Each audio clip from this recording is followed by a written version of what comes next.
Om Shri Sai Ram.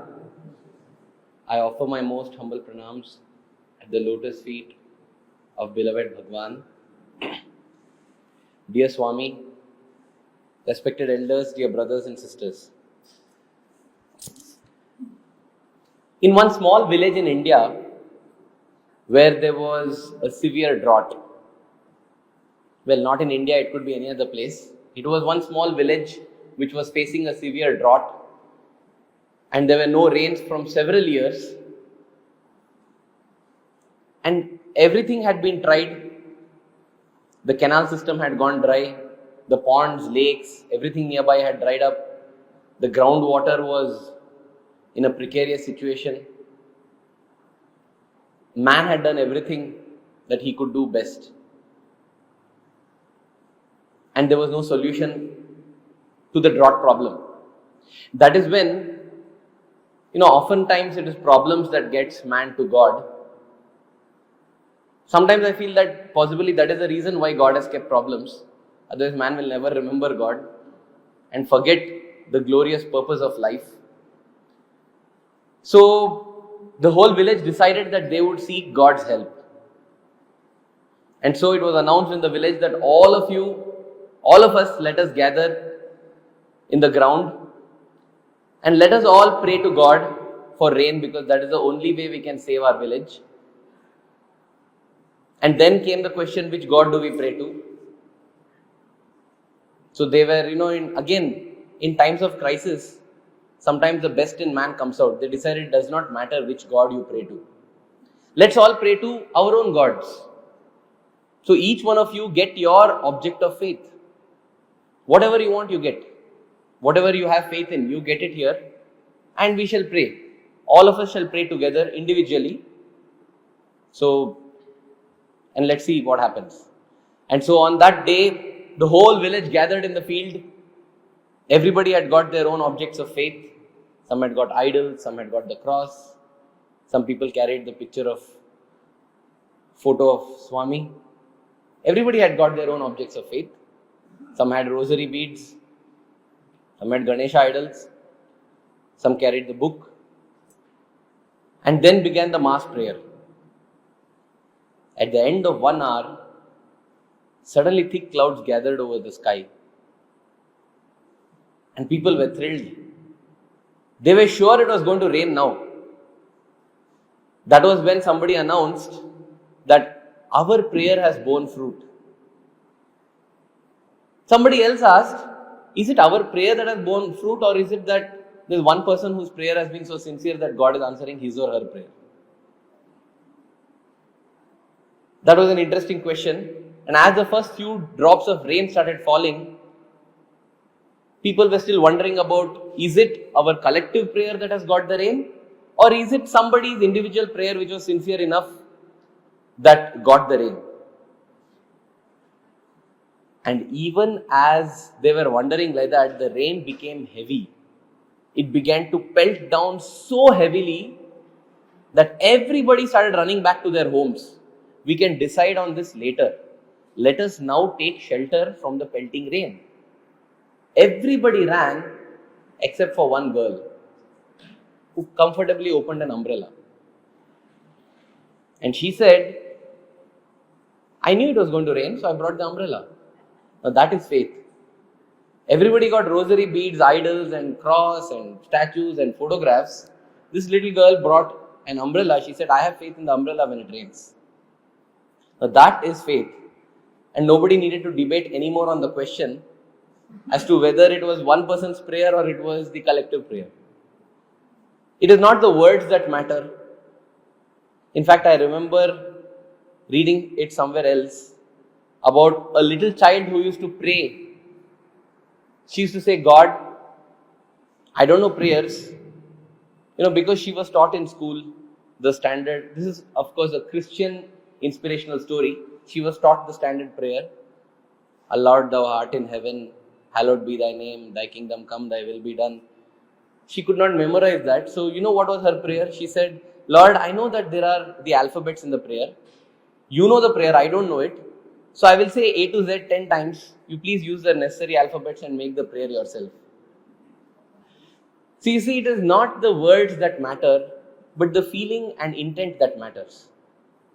And the faith. Now, faith, I feel, is sometimes misunderstood. And rather than going into an explanation as to how faith is misunderstood, I shall narrate an incident that happened in 1998. Now, before I narrate that incident, one common way in which faith is misunderstood is faith is taken as religion. What's your faith? Oh, you're from Buddhism. Your faith, your Christianity. That's different. Faith is not religion. And I'm sure that this audience does not need me to go into that. We all know by default that faith is not religion. Faith is something deeper, something more profound, something more subtle. But still, we make a mistake in understanding faith. And it is to highlight that I shall narrate an incident which has two instances of faith. 1998 October, it was the winter vacation for the students of the higher secondary school and the university here. I had joined that year in the 11th standard, 11th grade at the Sri Sathya Sai Higher Secondary School. Now, when I joined as a student, my objective was to get as many opportunities possible to speak to Swami, to interact with Swami, get an interview if possible. An interview with my parents will be a bonus. As much as possible, garner the diamonds when you're in the mine, because after that when you're out, you'll have only those diamonds to count on. That was the objective and goal with which I arrived as a student in the higher secondary school. And so I tried everything possible. Swami would ask students to speak, so I tried to develop the ability to speak. I started participating in elocution competitions, and I tried my hand at dramatics. I even tried singing, much to the fright of many other people there. But I did try, because I was desperate. I wanted to do anything that would get me in his notice. I would jump up so that, Swami would look like that. Who cares whether he's smiling and looking or angrily looking? He's looking, right? It's like somebody in the village came running saying, the king spoke to my son, the king spoke to my son, the king spoke to my son. And everybody gathers. Oh, the king spoke to his son, the king spoke. Everybody gathers. What did the king tell your son? Oh, he was standing in the middle of the road. He said, you donkey, get out of my way. Doesn't matter what the king said. The king said it. So too, doesn't matter whether Swami looks at me angrily or lovingly or smilingly. Doesn't matter whether he calls me Bangaru or he calls me Dunnapota. Doesn't matter. Something, because anything with the Lord is so memorable. Today when we think of instances when he smiled at us and the instances when he scolded us, both are so sweet. There's no difference at all. Because whether the sugar comes in a rasgulla or whether the sugar comes in a cake, it's the same sweetness. The form is different, that's all.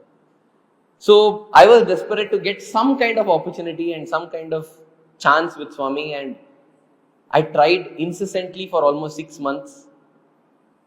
I would do things which are considered very, very noble, but they're not actually noble because I did it very selfishly. For instance, when all the students go back after the class, I stay back for 15-20 minutes and clean the whole classroom and hope that nobody saw me. Not because I was noble, because I felt if somebody saw me, they would come and tell, very good, you're a very good boy, or praise me like that, or talk about me good in the hostel, and that would finish up my karma, good karma. I wanted to preserve that good karma so that Swami can reward me for that. I would say, Swami, this sweeping, this is an unrecognized good deed I have done. I want it recognized by you. That's why I am not seeking recognition from the world. So when I did not seek recognition from the world, it was not because of my nobility, it was because of my selfishness that I wanted Swami to recognize it and get chances from him. This went on for several months, and we arrived at winter vacation. 10 days. 10 days, usually it comes in October, and you get to go home. And that is something which is like a thrill, because it's like how you look forward to a Sunday when the rest of the week is so hectic and packed. You look forward for the vacation. Because you can now go home, take a break from Supravatam, need not get up at 5 o'clock in the morning anymore. Though it is said that it is good for you, you practice your same hostel schedule in the, they call us and they tell us, students, what Swami has put as your schedule in the hostel is your best sadhana. In fact, one Swami had said that. He said the students need not do any sadhana, let them just follow the hostel schedule, that's all. That's all. Oh my God, just try it. Every day of the year, getting up at exactly 5 o'clock, having a morning prayer, going for a jog, irrespective of whether you have cold, slight fever, unless your leg is broken, and then come same, it suddenly sometimes feels monotonous. Same time the bell will ring, you'll go for breakfast. It almost is like that Pavlov's dog experiment. He rings the bell and feeds the dog, rings the bell and feeds the dog, rings the bell and feeds the dog. Next time he rings the bell, the dog starts salivating. The same thing would happen. 7:30, my stomach is growling. It's already hungry. It's been trained. This is something about repetition. They say you do something for 21 days continuously, it becomes a habit. And I feel these things at an age when we are slightly reasoning and slightly accepting, Swami used to put it in us so that it becomes part of our life. Because when in school I used to go out and suddenly somebody used to ask, why do you go for Supratam at 5 in the morning? I had no answer. But today I will tell you the advantages of getting up at 5 in the morning. Though I don't get up every time at 5 in the morning. There are so many advantages. So it's almost like you just accept these things are good. Just like I feel for a baby, the mother does or the father does potty training for the baby. The baby may not understand at the age of 2 or 3 why is it good. At the age of 7 or 8, the child is grateful for the parents for having potty trained it. I feel that is what we are on the spiritual field, children. And the Divine Mother trains us in some manner, even when we don't understand it. So, sorry for the deviation. Coming back to the story, the winter vacation had come and I had not got any major chance as such with Swami. I had not got any big interview. Swami had never spoken to me much, apart from saying that I should be admitted to the mental hospital once or twice, which I celebrated. That's a big story altogether, a separate story. But apart from that, not much. That was when I got this idea. I thought, Swami, the winter vacation is something that is dear to all of us. Because as I said, yes, no strict regimen. The parents also will feel, Parents become extra loving because they have missed you for the last 3-4 months. That's an advantage of hostel life. The child's love for the parent grows, the parent's love for the child grows. Because absence to love is like wind to the fire. A wind will put off small fires, but if it's a forest fire, the wind will make it even big. So too, absence, if it's a small love, it will put it off. If it's a large love, the absence will inflame it and increase it even more. And the love between the child and the parent is very large. And therefore, absence makes it so much more intense. I used to see it. The first 5 days of my vacation, I will be an angel without wings, that's all. My mother would almost see a halo around my head. 5-6 days later, I start becoming the devil again. Because now I got used to my mother. Okay, she's here. And then when I come back to hostel again, I feel bad about the last 4 days. Oh mom, what I did. Sorry mom, I was such a nasty devil. And my mom tells, no, you are an angel. Actually, I was strict. I should, the battle of humility that goes on between the mother and the child. Each one taking the blame onto himself or herself. So, yes. So, this is something very beautiful. In 10 days, you get different delicacies to eat because your mother will pamper you. And the day she's not able to cook, she'll tell dad to get your favorite food from outside, Pizza Hut. It's fantastic. Something that we cherish a lot. And I told Swami, this winter vacation, I'm not going to go home. I'm going to sacrifice going home for winter vacation so that I can get one chance from you. In return for this sacrifice, in return for staying back in the hostel when almost nobody is there, when it will be very lonely there, I'll stay there. And because there are not any students in the hostel, we have to go and eat food in the South Indian canteen, which is definitely no way near my mother's food, what she will cook for me specially. But I will eat that food, I will stay in this hostel and sacrifice my vacation, sacrifice TV, sacrifice video games, so that I get some chance with you. It's a barter. Sacrificing my joys for a greater joy. Very intelligent barter on my behalf. So this was the deal, and so the vacation began. A few days went by, and every day, I would follow this strict regimen, attending morning prayer, going for darshan. After that, same schedule. Then suddenly one day, we got to know that some of the alumni of the university were conducting a medical camp at Kottacheru. Cataract operations were being done, and post the operation, they needed people to take care of these people who have had the operation for about 2-3 days. They would be staying in a school. There was no hospital there at Kottacheru. They would be staying in a school building, and temporary toilets had been erected. And so they needed volunteers who would help these patients to go to the toilet, to get food for them, because their eye is having a patch, and there are people from the village who don't have much knowledge. If there's nobody taking care of them, they may remove the patch, they may rub their eye, which will undo the good of the operation. So for 2-3 days when the patch has to be on the eye, they needed students or any volunteers who would help. And this chance was thrown open to the students who had stayed back. And I thought, this is great. Apart from sacrificing my vacation, I'm going to go and do some seva also, which adds to my benefit, which adds to my account. So it will put greater spiritual pressure on Swami to give me some chance. So 2 nights I volunteered, stayed up the whole night, taking care of those elderly men. There were girl students for the women. And this happened, and by now I was sure, just like that little girl who carried her umbrella, I was absolutely sure that Swami is going to give me some chance. Swami is going to make this vacation memorable for me. That was my firm conviction.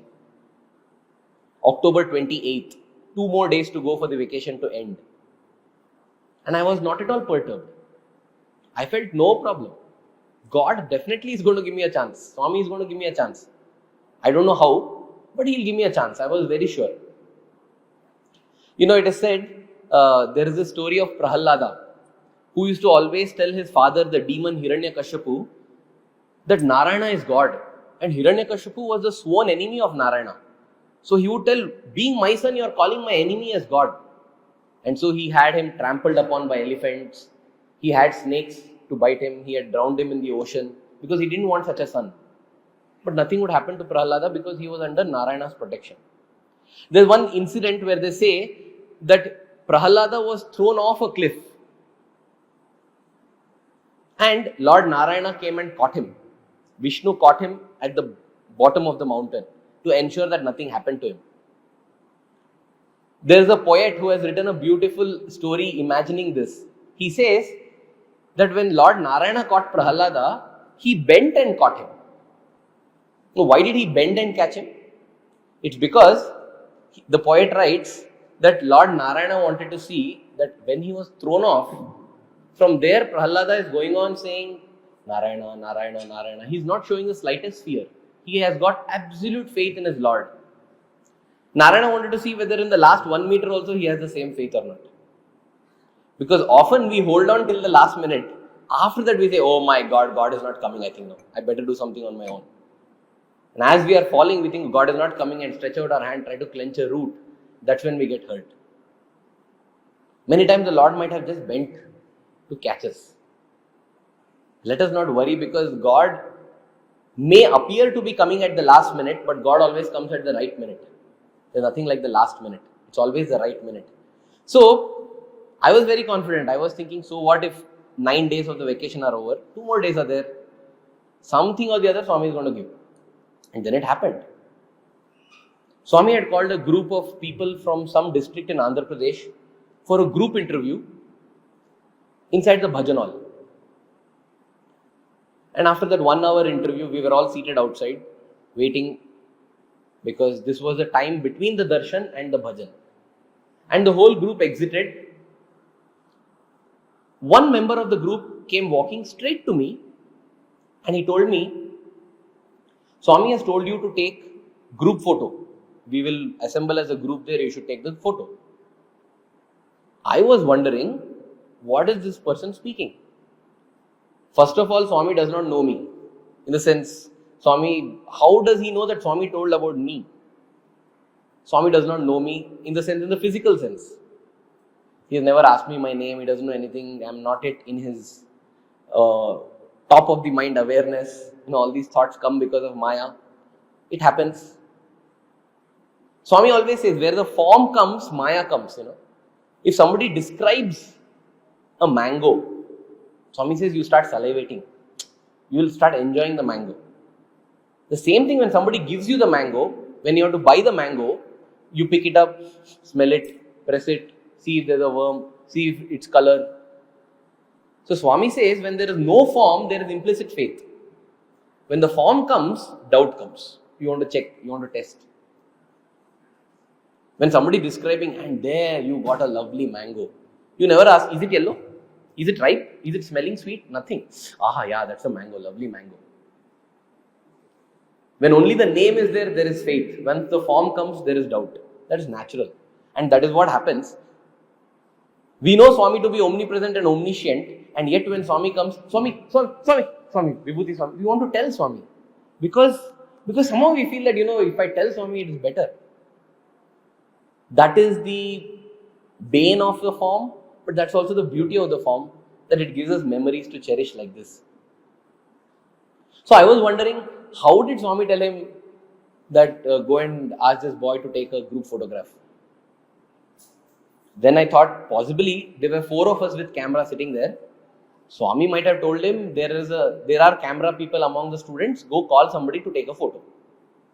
I said, okay. Now in those days, photography was very expensive. We didn't have digital cameras where you can shoot 1 million photos and delete them after uploading them on Facebook. Every time you press the button of the camera, it's a good 15 to 20 rupees gone. Because you invest on the film, you have to invest on the developing, you have to invest on the printing of the photograph. That's the only way you could view a photograph. Those were times when we had to, I'm sure all of you will know it, that those were times when we had to view a photograph as a photograph only, not on a mobile phone or a tablet or a computer screen. And so, those were the days when I used to take very restricted photographs. Sometimes, for example, in 2010, one event I have taken more photographs than what I took in the whole of my student career, student life. So I was thinking, okay, I'll take one photograph only, because I don't want to waste my film on some group over here. But he says that Swami told, and he has come in front of everybody and told me, okay. So I told him, yeah, you go and form your group into one proper formation, into one proper group. I will come there and take the photograph. And this whole gents group had assembled near the East Prasanthi gate on the gents side. That big gate is there, just opposite to East Prasanthi building. Next to that, this group had assembled and I saw them. They were all in orange scarves. They were assembling there. So I said, okay, I have to take one photograph, maybe 2. No problem, not much of an expense. Because it's my father paying for all this. So I picked up my camera, 16-year-old, I just walked. I started walking towards the group. And as I started going towards the group, suddenly all the devotees, they do like this. And I think, oh my God, what respect there. No, I just want to shrug it away. But then I see they're not looking at me, but looking through me. And I see behind me, Swami has exited from the bhajan hall. And he's also walking. And me and Swami are walking together, about 1 meter separating us. I got so tensed. This will look like, such Swami is so strict about all this. And what is this? When he's giving darshan, you're walking along. Those were days when nobody used to walk behind or alongside Swami. So I immediately sat down there, in the gents crowd itself, away from the students, but there. And then I saw Swami walked, he went to the group. It was then that I realized, oh my God, this is group photo with Swami. Oh, okay. Wow. And then I decided to get up and go there. And as I got up, I don't know, from somewhere, some photographer jumped up. Not a student. He came in front and started taking a photo. I said, oh God, see this, I lost the chance. But that fellow is not a student, he can afford to be indisciplined. I cannot, I have to live here now. So I can't do that. But still, I had to save my face. I walked all the way and come. I can't go back without taking a photograph. So I just stood up there, and from a distance itself, I took one photograph of the gents group and sat back again. And then Swami started walking, and this time he walked exactly where I was seated. And he comes near me and he says, "Student." I thought, this is gone now. The next sentence is going to be, "You're a student, what on earth are you doing here?" So, "Yes, Swami." Any other time Swami says student, "Yes, Swami, student." That is the josh, that is the enthusiasm. But today, student, "Yes, Swami." Go to the ladies' side. Yeah, I also thought it was some joke. I said, "Okay, go. Get up." So I got up. And then Swami continued to walk along the gent side. Where he takes a turn and facing the ladies' side when Swami walks along the gent side path, he's walking. I didn't know what to do. So holding the camera, I started walking behind him at a distance. Because Swami told, go somewhere, and now I don't know whether he's serious, he's joking. As I said, this is one of my first interactions with him. Swami walks little more, reaches near the students, turns around and says, "Why are you coming behind me? Go to ladies' side." I think, Swami, why ladies' side? This is very funny. You have the gents side, you have the ladies' side, and then in the middle you have the students. I don't know what is that supposed to mean. But then, now that is at least somewhere towards the gents, but now we are being told to go to the ladies' side. So I just walked. I decided to go off near the interview room and stand. I thought when Swami, after giving them the group photograph, he's going to go back into the interview room. That time I'll ask him, "Swami, what do you mean? You want me to go and sit in the ladies' side? What do you want?" So I was standing near the interview room. Swami crosses the students. And now Swami is walking to the ladies' side. And he just looks once at the interview room and he sees me standing there. And he says, "Ladies' side." So, okay, fine. Anyway, Swami is also going, so let me go. And as I go to the ladies' side, I see about 200 women in orange scarves sitting there. Oh, okay, there are women also in the group. So maybe Swami is giving a group photo for the women also. That was when my brain worked. I said, okay. So that's good. So that photographer dare not come to the ladies' side. He'll get thrown out. I have got special permission, not once, twice, but thrice Swami has told me to come to the ladies' side. So, possibly it's for some future permission also has been granted. That's what I thought. Anyway, I went there and Swami came and stood. The ladies were so thrilled. They were all seated there and Swami stood. All were seated on the ground and Swami stood, tied his hands behind and said, "Okay, take photograph." So I quickly focused and then I realized that my lens was not wide enough. The whole group was not coming. I can take Swami and this half of the group and Swami and this half of the group, but I'm never going to get Swami and the whole group.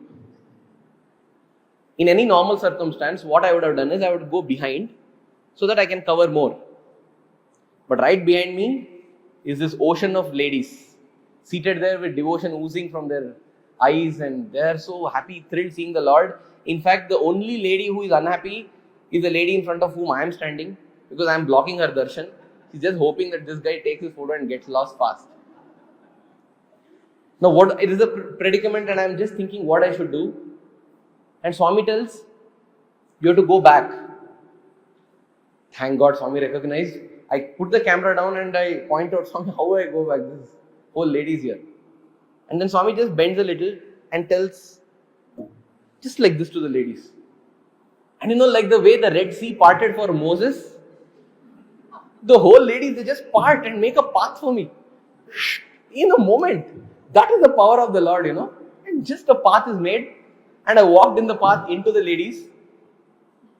I was just hoping that the ladies remember that after taking the photograph, I have to get out of the path. Unlike Moses, who had to just go to the other side and the sea could shut over. I didn't want to be trapped in a sea of women there. And I took the photograph and I saw the sea closing in. So, oh my God, no. And then Swami tells, "Come this side and take one photograph from this angle." That is when the ladies realized that, oh, this guy is still here. So they left the path and I went to the other angle and took another photograph. Then Swami asked, good? I said, yes Swami, good. Okay. And Swami turned around, started walking back. I was so happy. Swami went for a darshan round in the ladies' side. So I ran towards the interview room and stood there. And Swami came. And Swami saw and said, what? It's over. Go back now. Go and sit. So I went back and sat. And I was feeling so thrilled. And in my heart, I was feeling such a rejoicing. I felt, I knew this would happen. I knew it. I knew Swami is going to give me a chance. Swami gave me a chance. It was an instance of blind faith, if you can call it so. Because faith appears to be blind. Faith is believing in things that you cannot see, so that one day you will see the things that you believe in. That is what had happened. I had no idea how Swami would give a chance, but I got the chance. And I was so happy. That evening I was a hero in the hostel. Yes, Swami's photographer. Okay. Yeah. And then a teacher comes, the warden, pats me on my back. Good. Have you noticed that when somebody pats you on the back, your head begins to swell? It's a funny connection. You can't explain it, but it happens. The minute he patted me on my back, I felt, oh, yes, I'm the photographer. I'm Swami's photographer. And then one other teacher called me and said, now we have to develop those photographs and give it to Swami. Because Swami can then give it to those people. I said, yes, sir. I will go and give it immediately. He said, how many people were in the group? I said, I don't know, sir. Gent side, I think maybe about 40-50 people were there. Ladies side, about 200 were there. So then we have to take 250 prints. 250 prints? How do I take 250 prints? Then the teacher said, no, you don't worry about anything. You just give me the camera. And that teacher so beautifully took care of everything. I was so touched. He went, he gave the film for developing, he paid for it, got the prints made, big size. I would have made only postcard size because they were only 5 rupees. He made cabinet size, which was 12 rupees each. I was just thinking, what a huge sum of money. He just spent it, then got a ribbon, tied it neatly, made it a bundle, reverentially offered it to me and said, please offer this to Bhagwan. I said, okay, fine. I'm feeling like some divine messenger. I received it. And then he said, if Swami asks who paid for this, you just tell Swami that you did not pay for it. Don't have to tell anything about me. Don't have to. No, that's such a beautiful lesson in humility. He said, you don't tell Swami. I thought, okay, he's also, I was confused at that time because I was wondering, why is he doing a good deed if he doesn't want even Swami to know? I didn't want my teachers and friends to know because I wanted Swami to know and reward me. Now he's telling you, Swami asks also, don't tell him who did it. Leave it. You just give it to Swami and tell you didn't spend it. The teacher still teaches in the school and I have great regard for him. He's taught me so many life lessons. But anyway, he gave all this. And that day I felt my faith was so high. I was sure Swami is now going to come and receive this from me. And I was already building the scenarios. As Swami receives, I'll tell Swami, can I take Pad Namaskar? Swami will tell yes. Then he'll look through and he'll tell, nice, very nice photographs. Telling Swami, not only this, actually for last 6 months, I've taken so many other photographs also. Can I get and show them to you? These were all my plans. Oh, Swami tell, you're taking? Yes, Swami, I've got a camera. My father was also a photographer, Swami. Oh, I'm already planning the whole thing. And that evening, in fact, my confidence was on such a high, I told one of my classmates, you want Swami to take your letter, sit next to me, because anyway he's going to stop. So, take your letter. And then Swami comes, I'm sitting in the students sit as 2 blocks and there's a path that goes between the 2 blocks. I'm sitting along the path in the end. Again, very few students are there because it is vacation time. And so therefore, 1 block has been removed. It's empty. All the students have been told, sit on this side only.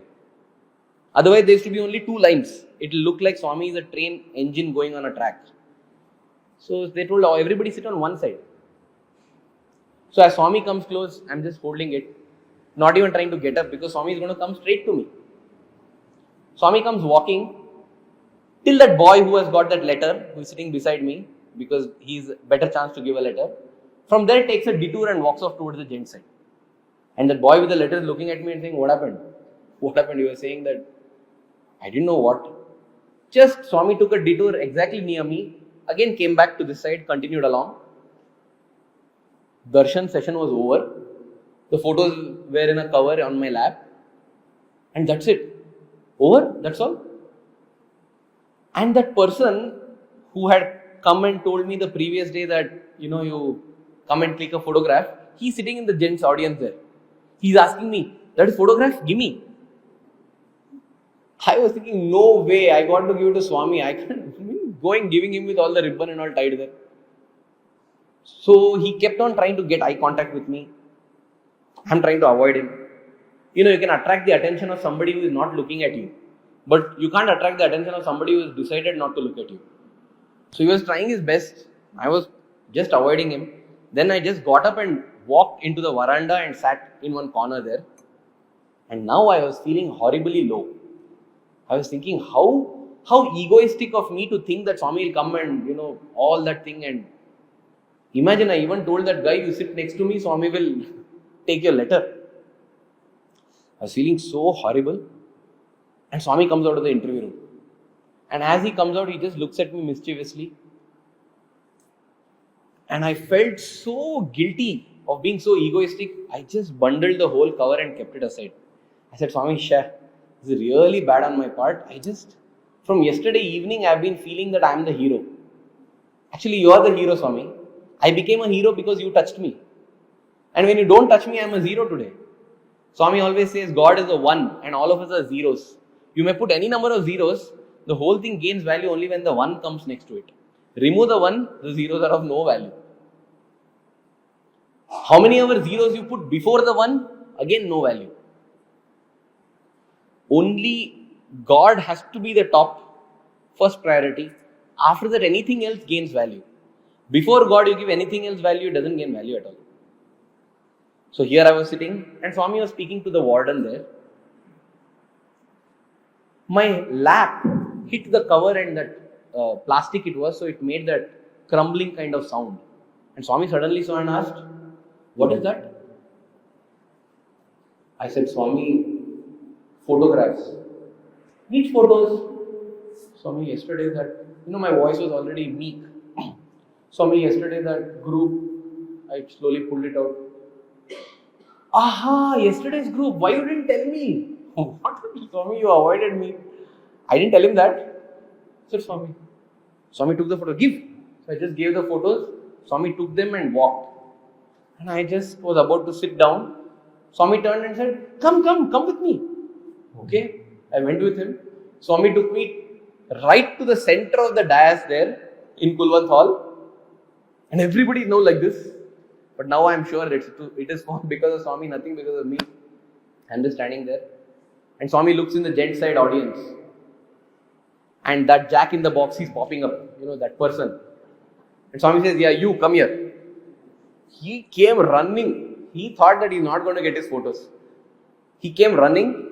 And Swami told him to kneel down, sit down there. He sat. Swami said, where are the photos? So I gave him the photos of the gents group. Swami asked, what is this? Swami, this is gents group photo. As if he doesn't know. But I told him. Swami told, this is gents group photo, okay? Yes, Swami, take. Then I gave him the next bundle. Swami asked, what is this? Swami, this is ladies group photo. This is ladies group photo, okay? Give it to him. And then that guy, must be a very intelligent guy, he says, Swami, can I have the negatives also? Now Swami looked like taken aback. Negatives? Negatives? For some reason I had cut those two negatives and kept it with me. I said, yes Swami, negatives. I said, saw hamara boy, saw my boy. Perfect is, take negatives. Go. Sent him off. And then told me, good boy, take Var Namaskar. So I took Namaskar. And then I started replaying. I said, Swami, I have got other photos also. I know all that. Go and sit in your place now. And that was my first memorable long episode with Swami. And here is a point to ponder. In both instances I had faith, First was faith that Swami will surely bless me when I stay back for him for vacation. Second was also faith that Swami will definitely bless me tomorrow, he has to take. But one led to joy, one led to sorrow. Why is it? Because one is faith The other is what we think as faith. When expectation disguises itself as faith, there is a subtle and fine difference between faith and expectation. Faith is knowing that something good will happen, something good has to happen, and being at peace. And why are you sure that something good has to happen? Because there is my God taking care of it. And my God is the most loving being in the universe. My God is the most powerful being in the universe. Then naturally good only will happen. That is faith. Expectation is good will happen and this is how it will happen. He will come and do this to me. I will do that to him. This is how it will happen. Once we start defining the details, it stops being faith. It starts becoming expectation. Swami says, don't behave like the patient who goes to the doctor and tells, give me this medicine. If you are sick, come to the doctor. Doctor will treat you. Don't go and tell doctor, I am having a little cough, so can you give me a little Benadryl and also prescribe a little paracetamol because I am having fever. Just shut up. Your fever is because of an infection of the appendix. You need an appendicitis operation. God, what is this? We do that. When he prayed like that, he got it, but when I prayed, this is what happened. Swami says, when 4 people go to the doctor with stomachache, one is told, eat less, the other is given an antacid, the third is given a tablet against stomach pain, the fourth one is prescribed for surgery for appendicitis. The patients can't tell what is this. All of us have stomach pain, you are giving different treatment to each one. You are not an equal, you are an unfair doctor. Do you know better or does the doctor know better? Now this is where we sometimes slip from faith to expectation. Faith is Dharmo Rakshati Rakshitaha. Swami says, if you protect Dharma, Dharma will protect you. But expectation is, that fellow was unjust to me, tomorrow somebody is going to be unjust to him and he will be put behind bars. Otherwise, it is not correct. Dharmo Rakshati Rakshitaha doesn't hold good. Because he was unjust, now something bad has to, he was bad to me, something bad has to happen to him. If it doesn't happen, then what? It doesn't hold good. There we have committed the error of moving from faith into expectation. Now speaking of Dharmo Rakshati Rakshitaha, there was this brigadier and he was speaking in Swami's presence in Trai Brindavan about moral dilemmas.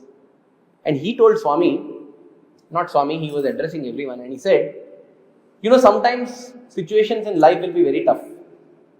And he was saying in the army, the only law they have is that you have to obey the superior. He says you march, you keep marching. What if a waterfall comes? No, you march. You keep marching. You fall in the waterfall and die, that's it. But you have been told to march, so you march. That is the kind of discipline they have. And he said sometimes that is misused and the superior tells you to do things that are against your conscience, which are adharmic. And he said you have no choice, you just have to do that. When he said that, Swami vehemently stopped him. Said, that is wrong. You need not talk back rudely, but you can go and gently tell him later on that, sir, this is wrong. I refuse to do this and I also advise that you also don't do this. And now this brigadier, he just smiled and said, Swami, you don't understand the army. What do you know, Swami? You don't know, you are a Swami, I am in the army. They'll court-martial me, Swami, they'll court-martial. Swami said, so what? So what? Swami, I will not get a job anywhere else because if you are court-martialed, it's a black mark against your name. You'll be thrown to the street, not only me, my wife, my children, I got responsibility, Swami, they'll be thrown to the streets. Swami said, so what? I will pause over here and take you to another episode. This was during the industrial trip. The MBA students have an industrial tour at the end of the year where they visit different industries. One of those industries, the director, who is also a devotee of Swami, told them that, there are some tough situations when he put them in a spot of bother. He said, I have to pay a small bribe to get this contract. And when I get the contract, I have got more than 4,000 employees under me. All of them are going to benefit. And they're going to lose if I don't get this contract. So tell me, do I hit at the stomach of my employees by not paying that little bribe? The students actually did not know what to answer. Said, all that I know, you tell me practical dharma, you talk about practical dharma. That evening, the students put this question to Swami. Swami, what is the practical dharma? Swami said, there is nothing like theoretical dharma, practical dharma. It is dharma. You just don't pay the bribe. Swami, what if it hits? Swami, it hit the stomach of the employees. So what? And the next state, why I paused the previous episode was, after Swami saying, so what? Both the instances, Swami said the same statement. He said, you have got no faith in dharma. Do you think dharma will allow you to come to such a situation when you protect dharma? You have no idea because you have never tried. You have got no faith in dharma. So Dharmo Rakshati Rakshitaha works. Let's see the Mahabharata. Throughout the Mahabharata, the four Pandava brothers criticized the eldest among them, Yudhishthira, for stupidly following dharma. They tell him, in fact, Swami has written Telugu poems, beautiful Telugu poems, of how each of the brothers criticizes Yudhishthira. Saying, you have been so foolish. Our wife has been tortured. We have been down into the dumps. We don't have enough food to feed ourselves. What has your dharma done? What has your dharma done? But if we look at the Mahabharata, we realize that those are only few moments of agony that the Pandavas had. Otherwise, the Pandavas had a fairly peaceful life. Of course, they were in the forest. But you know how happy and peaceful they were in the forests? How many blessings from how many sages and saints they got? Duryodhana was in the kingdom. Correct. But do you know, Duryodhana was still jealous of the Pandavas. He couldn't allow them to simply stay in the forest also. He wanted to come to the forest and still trouble them. And when he tried that, he himself got troubled. Now, what was itching a ruler of an empire that he wanted to go and target few people living happily in the forest? That is what dharma can do. Dharma can give peace of mind and serenity, which no amount of power, no amount of position, no amount of wealth, no amount of riches, no amount of relationship can ever give. That is what dharma can give. That is what the Pandavas had. Yudhishthira was the weakest among the Pandavas. He is known only for his dharma. But you know what happened? The strongest among the Pandavas, Bhima, the most skillful among the Pandavas, Arjuna, always bowed their head in front of Yudhishthira. And when the golden era dawned, you know who was the emperor? Yudhishthira was the emperor. Yudhishthira led a life of complete peace from the beginning till the end, ruled as an emperor, and was the only being allowed to enter heaven in his earthly body. That's also recorded in the Mahabharata. So look at what dharma did. Nobody else could do that.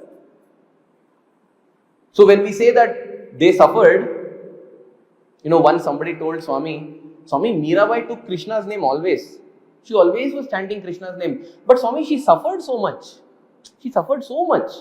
How can somebody who takes God's name suffer so much? Swami asked him, did Mirabai tell you she suffered so much? You are thinking she suffered. Do you know what bliss she enjoyed? She was in such bliss that she chose to drink poison rather than give up telling Krishna's name. She chose to chop off her hands if necessary than to stop chanting Krishna's name. What kind of joy she must have been experiencing when nothing else mattered to her. You foolishly think that Mirabai suffered. You ask her, she'll tell no way. If she has to lead her life again, she'll lead it the same way she led. So do we think Pandava suffered. That's why Swami, this is something which can't be conveyed in words. Swami says, you practice. You practice and you will learn what I'm saying. You will see what I'm saying. That is what Swami told the brigadier. That is what Swami told the industrialist. He said, you have no faith in dharma. That is why you are in this way. Swami says there's nothing like a moral dilemma at all. Dharma sankat does not exist. Only when you don't have faith in dharma, you have sankat. Have faith in dharma, there's no sankat. Do you think if you follow dharma, dharma will allow you? But that's the thing. Again, it is because our own preconceived notions. We feel if I am dharmic, then Pandava should not go to forest. Duryodhana should go to forest. He should suffer. Once we start putting those conditions, once we go into details, it is not faith, it is expectation. Because it's not that we want good to happen. We want good to happen the way we want it to happen. Otherwise, it is not good. Now, that is expectation, and expectation is bound to get misery. Wherever the expectation is, it's going to bring misery. 100%. So this is that subtle secret in faith that we should keep in mind to enjoy the magic of faith. Ensure that our faith does not become expectation.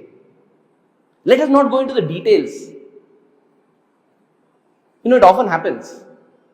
We are in a problem. Oh God, what will happen? Don't worry, Swami will take care. How? How will Swami take care? What can he do? I tried this didn't happen. This happened, this didn't happen, this didn't happen. What can Swami do now? That's it. You're talking about what you can do, and you're thinking therefore Swami cannot do. Because if Swami can do, he has to do in one of these 4 ways only. We have this problem of imposing our limitations onto God. Now suppose we ask somebody, pray for a Mercedes-Benz car, pray for a cup of tea. Which do you think you will get? A cup of tea. A cup of tea is easy to get. So maybe if I pray for a cup of tea, I'll be sitting thinking, somebody will come and tell, you want to have a tea? Take. There's a chance of that happening. Nobody will come and tell, you want to have a Mercedes-Benz? Take. We feel like this because that is how we are. I'd rather go and offer somebody a cup of tea than offer him a Mercedes-Benz. But for God, getting you a cup of tea is as easy or as difficult as getting you a Mercedes-Benz. But we never can think like that because we impose our limitations onto God. No. For God also, if I pray for a cup of tea, God will give me. If I pray for Benz, He won't give me. So many things we do like this where we impose our limitations onto God. Same thing happens in our faith also. How can this problem get solved? See, I have tried A, B, C, D. None of this work. Then how on earth can God solve it?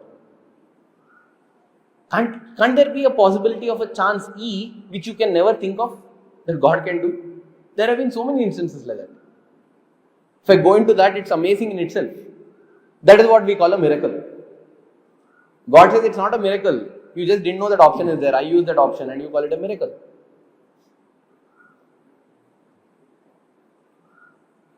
At the same time, it is not as if we need to have blind faith. God allows us. Swami used to say, come, see for yourself, experience and then have faith. That is Swami's quote. He would never say, have faith and then come. If you don't have faith, don't come. Say, come, see for yourself, experience, have faith. Faith is Satyameva Jayate. The truth will triumph in the end. Just like it did in the Mahabharata, just like it did in the Ramayana, just like it does in all the epics. We just know. It's like going to a movie with the confidence that, it's going to be good in the end. I don't know the details. If somebody asks me it's going to be good, then how come that person died? I don't know. But in the end, it will all be well. How do you know? I know. That's the human nature. They make movies with a good ending only. Otherwise, nobody will come to watch. God also knows it. He also wants his TRPs. It will always end well. Just have to have faith in that. Once we go into details, that is expectation. We become movie reviewers and critics, not movie enjoyers. As I said, truth alone triumphs. I remember when I was in school, a quick episode. One day in the chemistry lab, we were doing our experiment and the bell was going to go off and we had to rush for darshan, and I wanted to sit right in the front for darshan. And so I quickly washed the glassware, kept it, and was rushing out. When suddenly the teacher noticed that among all the glassware, one particular beaker was very dirty. It was not washed well. That was mine, because I did it in a hurry. So he asked, whose is this beaker? There was no way anybody could guess it is mine. I just had to shut my mouth. I could have walked out. But suddenly, I thought, Satyameva Jayate. Truth alone triumphs. So let me tell the truth. He said, sir, I did it. He said, good, all others can leave. You stay back and wash those extra glassware also as punishment. And the bell went off. I knew that all of them are going for darshan. And I said, Swami, this truth triumphing and all is rubbish, Swami. I told the truth and I don't know if I'll have a darshan also today. And this teacher also has no idea.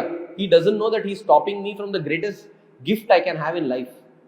The wonderful thing about these teachers, that sir also stayed back and watched with me, that there was no reason for him to do. He's missing his darshan.